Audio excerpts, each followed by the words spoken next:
नमस्कार सगळ्यांना. पहिल्यांदाच व्हिडिओ बनवत आहे, तर तुम्ही सपोर्ट कराल अशी अपेक्षा करते. तर मी आज बनवत आहे घेवड्याची शेंगांची भाजी.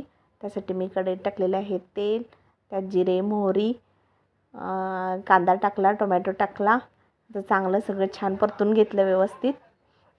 मग टाकणार आहे त्याच्यात मी घेवड्याची शेंग. आता हे बघा, चांगलं आहे, अजून परतलेलं नाही आहे ते. आता टाकली मी घेवड्याची शेंग टाकल्यावर चांगली छान आरतून परतून भाजून घ्यायची मस्त. चांगलं भाजल्या म्हणजे शेंगा मग हिरवट त्याचं हे लागत नाही. त्याच्यानंतर तिखट, मीठ मी सगळं एकत्रच केलं होतं एका वाटीत. ते मी टाकलं त्याच्यात.